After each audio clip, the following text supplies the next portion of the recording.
Nothing happened this morning. Nothing at all. Just kidding. Aaron Rodgers just signed for $200 million. He's staying with the Green Bay Packers, and news that will have ramifications across the entire National Football League, and it will have ramifications with what the 49ers are trying to do this offseason. So the drama with what Rodgers has wanted to do moving forward is over. I think I saw 153 million guaranteed. By the way, 200 million over 4 years, simple division. That tells me Rodgers is at 50 million per year, which obviously is an NFL record. It's funny because the article you see up on the screen, that's about Nick Bosa and Deebo Samuel's potential new contracts with the 49ers. And there I was talking about the potential of a non-quarterback getting 30 million per year for the first time. That's never happened in NFL history. Well, we have another milestone set before that. Aaron Rodgers cracking 50 million per year to stay with Green Bay. And what does that mean for the 49ers? Well, Rodgers staying put is good news for the 49ers and Jimmy Garoppolo, because now you can let that quarterback market roll in earnest. Any team that's potentially interested in trading for a veteran quarterback logically would be waiting to see what Aaron Rodgers' situation is. And now we know exactly what Aaron Rodgers' situation is. He's staying with the Packers for a record amount of money. That means that the main domino has fallen. The other dominoes can follow. And Jimmy Garoppolo may well be the best veteran option, realistic one, on the market at that quarterback position right now, even with that shoulder surgery either having happened or happening imminently. So now teams know that they can't get Rodgers, even if it was a pipe dream, and they can start focusing their attention on other potential options, and Jimmy Garoppolo might be one of those options. So we'll see if this speeds up the Garoppolo market, but I think indisputably it's good news for the 49ers moving forward, because they want options this offseason. Option power gives you the ability to cut the best possible deal for your football team. And I think this increases the 49ers' chances of having some options. Because, I mean, the Garoppolo trade factors in and ties into everything that the 49ers might be trying to do this offseason. Because the bottom line is they need to free up salary cap space. And that's before we talk about Deebo Samuel and potential Nick Bosa extensions. The 49ers are currently $1 million over as far as the top 51 rules, as far as the top 51 rule goes, over the cap. So they have to find a way to clear some space before the start of the new league year, which comes in about a week. It's next Wednesday on March 16th. If the 49ers trade Jimmy Garoppolo, they will free up over $25 million of space. Those of you who have executed the roster builder that we put out there on The Athletic a little bit over a week ago know that even with a trade of Jimmy Garoppolo, things can be tricky for the 49ers financially. They'll have to be creative this offseason, but it's certainly the easiest conduit to freeing up room, to being cap compliant and being able to keep and maintain and build a sustainable roster this offseason. That being said, let's take our attention off of the quarterback position and talk about the 49ers' other business, because that's what I was planning to do when I first scheduled this video. The question is, will Deebo Samuel crack $20 million per year on a new deal this offseason? Now, I also talked about Nick Bosa in the article that's up on your screen. Make sure that you check out the chat section for the link, and after this video is over, I'll copy and paste the link into the comments section. You can subscribe to the YouTube channel, obviously, but you can also subscribe to The Athletic for only $1 a month right now, and that's a big Nick Bosa, Deebo Samuel contract breakdown. We're going to be talking about Deebo Samuel today in this video, and I'm going to make a separate one for Nick Bosa at some point in the future. But Deebo, to me, this is a fascinating deal because the guy was historically good this past year. In fact, he became the first receiver or the first player to receive for 1,500 yards and rush for 500 yards in a single season. It's never happened before in the NFL. We've so many times, I mean, we've seen this. We've had running backs who can play receiver, but maybe for the first time, we've truly had a receiver who could play running back. Now, I know you've had gadget players in the past, but Deebo Samuel was a bona fide running back, lined up in the backfield when the 49ers needed it on the stretch run. of the 2021 season, was able to run power, was able to bounce off defenders. I mean, legitimately operating as a back. Here he is. He's going to get the ball, try to stop him. This wasn't, a receiver back there on some kind of trick play or something that was constantly misdirection. This was a here he's going to run situation. Deebo Samuel succeeded. So, I mean, this adds intrigue to the contract situation, but in a way that is more favorable to Deebo Samuel than previous intriguing contract situations that had dealt with running backs who could also catch. And to illustrate my point, why don't we take a look at some of the biggest deals for both receivers and running backs in the league right now. So I'm going to zoom in on this sucker right here. You can zoom in on your screen as well. And I'll take off the banner at the bottom so you can see that a little bit better. But the top 5 names of the top 5 most valuable receiver contracts in the NFL right now. The bottom 5 names are the top 5 most valuable running back contracts in the league right now. As you can see, receivers, at least the highest paid ones, make more than running backs. DeAndre Hopkins is at the top. APY is average per year, so he's at $27.3 million. Christian McCaffrey is at the top of the running back room at $16 million per year. Even the number 5 receiver, Michael Thomas, at $19.3 million, makes more than the number 1 running back at Christian McCaffrey at $16 million. In terms of fully guaranteed money, you have Julio Jones leading the way at $64 million. McCaffrey leads the way at $30 million for running backs. So you could see that it pays better to be a star wideout than it pays to be a star back. In the case of Christian McCaffrey, when he signed his contract a couple years ago, there was a lot of talk about how good of a receiver he was, how he could deliver out of the slot, which certainly helped him become the highest paid running back at the time. But as you can tell from the table on your screen, Christian McCaffrey never sniffed top wideout dollar. Deebo Samuel, for contractual purposes, is officially a wide receiver. That's where he's taken most of his snaps. That's where his franchise tag would be, and that's how he's going to be paid. So immediately you look at Deebo Samuel and you look at a stat like this one, yards per route run. This is a receiving stat, receiving efficiency. Cooper Kupp led the league. Deebo Samuel was second ahead of Devontae Adams, A.J. Brown, and Justin Jefferson. There are a lot of other really good names that were lower than Deebo Samuel. So you just look at something simple like that in terms of receiving efficiency before you even factor in how good Deebo Samuel is running the ball, before you even factor in the yak, and I guess the yak is factored into yards per route run. But before you consider that separately, you say Deebo Samuel deserves to be paid like a top 5 receiver. But the uniqueness of this potential negotiation is that Deebo Samuel has the top 5 receiver efficiency numbers, but he could also run like a top flight running back, which leads me to believe that he's a lock to be in this, elite echelon of payment for receivers, but might also have a chance to push the very top of this limit. And that's what's going to be super interesting to me. There is a dynamic here that is absolutely fascinating. DK Metcalf and A.J. Brown were both drafted in the same year as Deebo Samuel in 2019, which means that they too have finished 3 seasons in the league and are now eligible for contract extensions of their own. Well, given that, this is going to be a frenetic race, in my opinion, to who can sign last. Not a race to the start, a race to who can sign after the other guys, because you generally see contract sizes increase with each subsequent one. And funny enough, all 3 of these guys, Metcalf, A.J. Brown, and Deebo, are represented by the same agent, Tory Dandy. John Lynch of the Combine was joking that Tory Dandy is going to be a busy man this offseason because he's got these 3 premier wideout contracts that he has to execute. On top of that, Davante Adams, he's talk about Packers making big money and Aaron Rodgers. Davante Adams is going to be a free agent in less than a week, or about a week at this point, on Wednesday officially. And we're not sure exactly what Green Bay is going to do on that front with Davante Adams. Obviously, they're dedicating a lot of money to Aaron Rodgers here moving forward. If Adams does hit free agency, then he might be the highest paid player on the market this offseason outside the quarterback position. So you have Adams, you have Samuel, you have Metcalf, you have A.J. Brown. I mean, that's a big money wide receiver offseason. will all those guys do to get paid?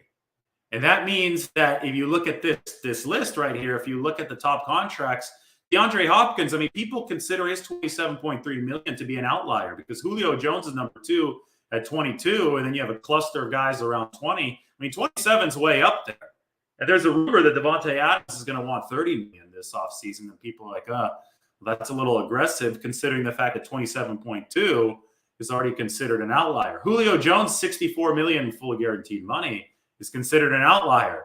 Next highest is 42.8 for DeAndre Hopkins. So my question is, and I think that this is a very fair one, given the fact that you've got 4 of these guys at least vying for big money this offseason between Devontae Adams, Deebo Samuel, A.J. Brown, and DK Metcalf, is this $27.3 million from DeAndre Hopkins safe? Is this $64 million of fully guaranteed money for Julio Jones safe? And to that, I don't know. I mean, I think it's going to be fascinating. You got the same agent for the 3 third-year guys entering year 4, and you have Devontae Adams supposedly wanting $30 million. You know, I'm not so sure that these high watermarks that might have seemed untouchable, at least for the near future not too long ago, I'm not so sure that they, are untouchable entering this offseason. So that leads me to say this. The 49ers probably will make out very well if they can secure Deebo Samuel for around $20 million.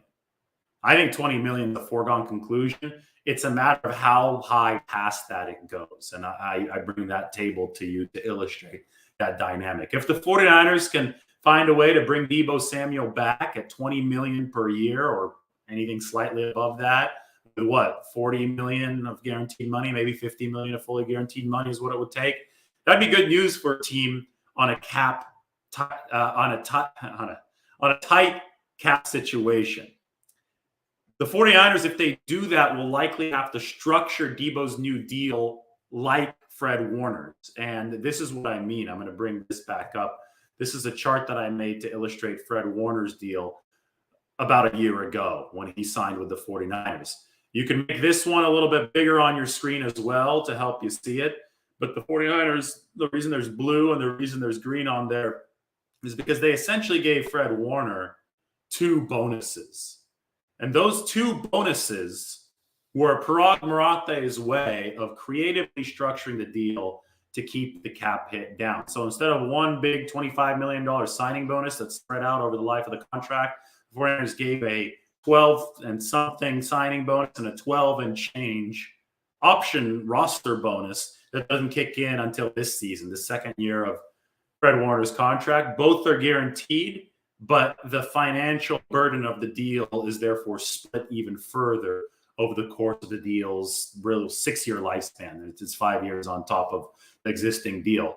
Deebo Samuel still has 1 year left on his rookie contract, so I think something similar where the 49ers tack on 5 and then have both the signing bonus and that secondary bonus that kicks in come 2023. That's something that could give the 49ers serious flexibility. And by my calculations, Deebo Samuel, his cap hit right now for the 2022 season is about $4.9 million. I think the 49ers can give Deebo Samuel a contract in the low $20 millions average per year that only increases his 2022 cap hit from $4.9 million to about $7 million.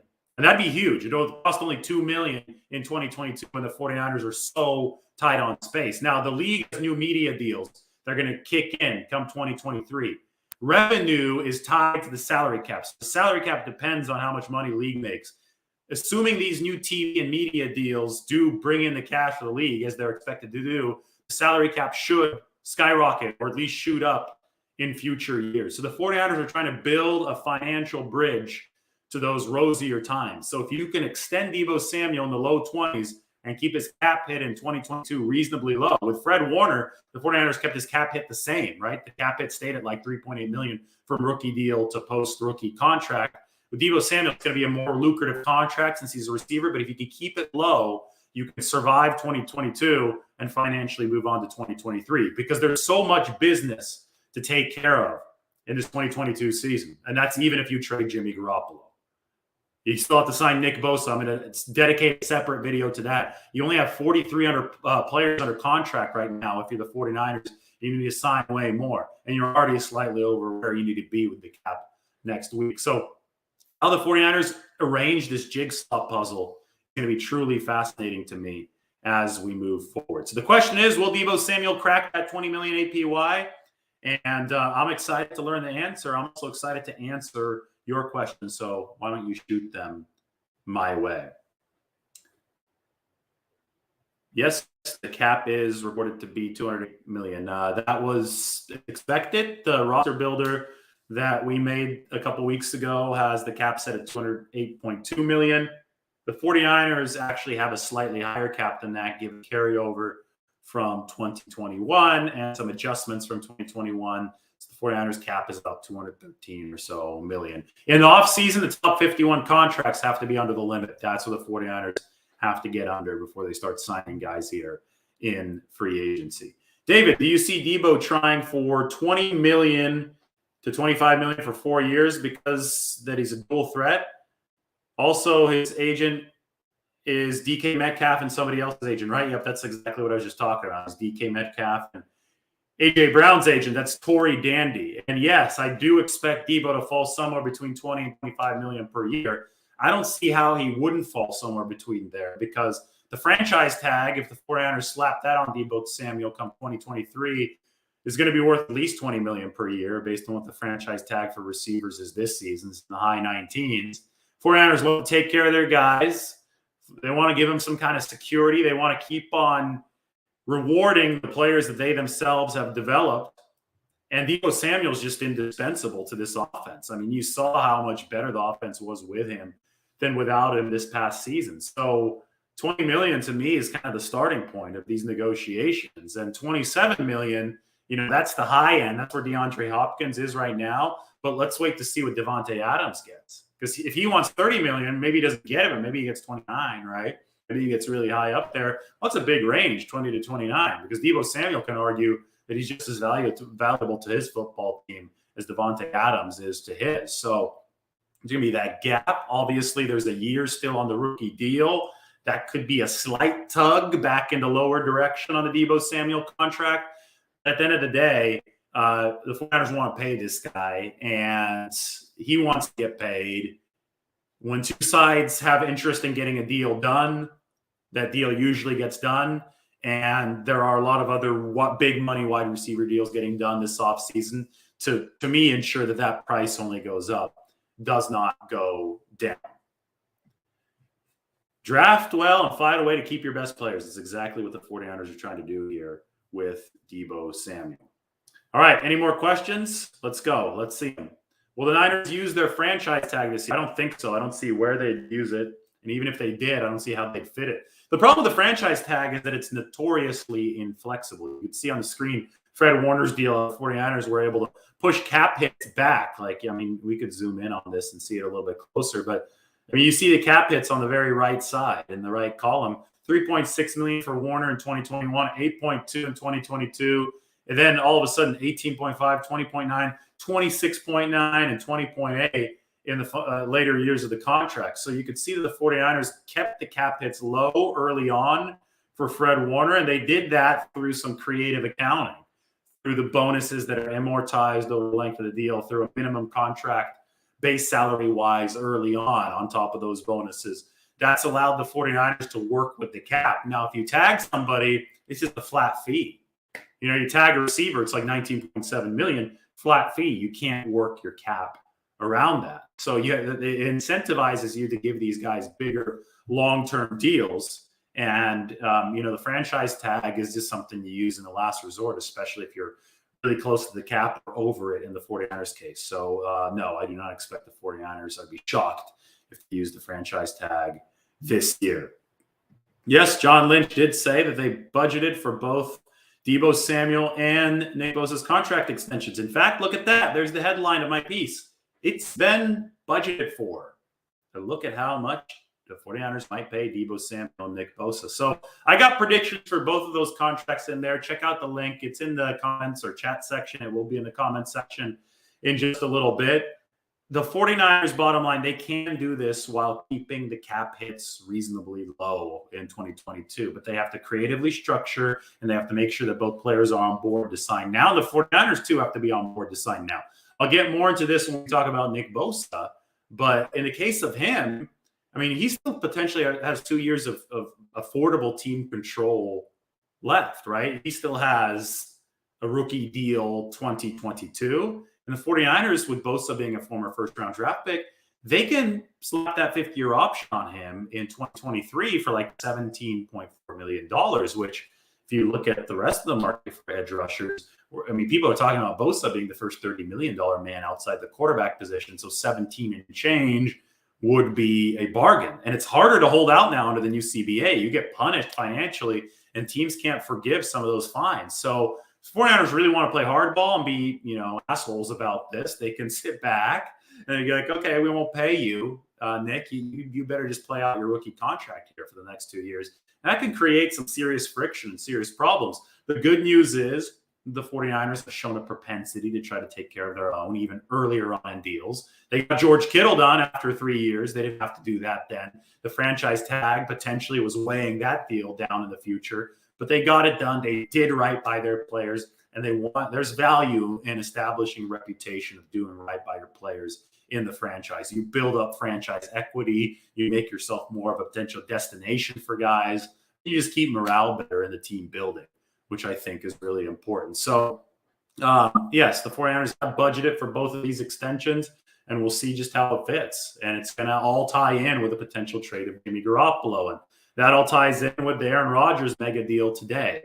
It's all financial stuff, and the dominoes start falling after the first big one does. And the first big domino was Aaron Rodgers signing that $200 million deal today. We'll see if the 49ers can now trade Jimmy Garoppolo to free up some cap room, and then we'll see what they do with Deebo Samuel and Nick Bosa. Keep in mind, there's a chance that these deals don't happen until deadline pressure forces them to. And training camp is often that deadline pressure that, yields the diamonds, right? That cuts the diamonds for these deals. That won't happen until July. So sometimes you see these deals signed in May, but a lot of times they're not going to happen until July. Either way, I got the article up in time for you guys to check it all out. All right. Is there a chance they wait on Deebo and Bosa after this season? Yes, there is a chance, but I don't think that – both of these guys have had injury concerns. I don't think they want to play without getting new deals. And I think they might be willing to, sacrifice a little bit of money in the long run to get that deal signed this offseason. I think it's in the players' interest for them to do that. And it ultimately could be in the 49ers team interest to do that. To say that Bosa makes $30 million annually this offseason, if he puts together another Pro Bowl type campaign in 2022, well, then you're talking $33-34 million over the course of 5 years. And over the course of 5 years, that's, that could be $15 to $20 million that the 49ers lose out on. So it's generally better business to get these deals done sooner rather than later. And I think both parties are incentivized to do so at this time. You see it where the 49ers are working with tight money and not satisfying Deebo and him want to leave, and then they franchise tag him. I don't see that because so far that hasn't been an MO of the 49ers. So far they've been able to, award record-setting contracts to multiple players. You had Garoppolo in 2018, right? You had Kittle in 2020. Bosa and Samuel coming up, obviously, for this football team. You had Trent Williams in 2021 at that left tackle position. 49ers have had market setters at a lot of corners of the field, and they haven't failed in any instance to get it done and had to resort to the franchise tag. Only time they resort to the franchise tag, in fact, if I remember correctly, is Robbie Gould. And we know that the kicker market in that whole situation is unique. All right. Here's a question. I don't think so. I don't think based on what I understand, what Garoppolo was dealing with, the capsule injury in his shoulder, that's rehab first. If that doesn't take surgery kind of situation. The capsule injury too, the recovery rate is so good in these surgeries. Garoppolo's a veteran, has already shown that he could pick up a playbook quickly. Just look at 2017. I don't think missing OTAs is that big of a deal. Like I said in videos at the time last week when this news came out, if Garoppolo if there had been questions about Garoppolo's ability to return, that's when it would really start to create problems and modify trade scenarios and leverage and all this and all that. But he's a lock to return. Teams could do their due diligence medically. They could have doctors talk to the 49ers doctors or examine Jimmy Garoppolo before a trade. 49ers are totally open to that.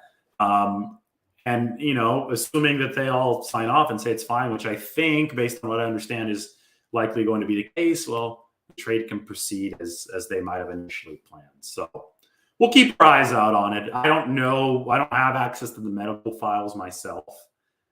These teams do. So the exact dynamics will be revealed within time. So if they budget it too low in Deebo's and Nick Bosa's eyes, do you think either one will hold out? Well, it's really tough to hold out now under the new CBA. You get fined a ton of money per day, especially for year 3 guys. You lose if you don't show up at the start of training camp, if you're not, special, certain holdout rules say that you don't get an accrued season toward free agency if you don't show up and you start holding out at the start of the year. So you're very incentivized to show up.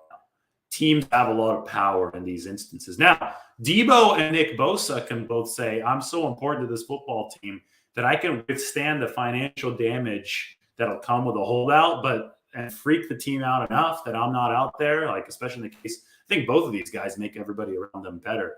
But, you could play hardball if you're Bosa and you're Samuel, and you could sit out and you could take the financial blow in the short term, hoping the 49ers will have to pony up to get you back in the building.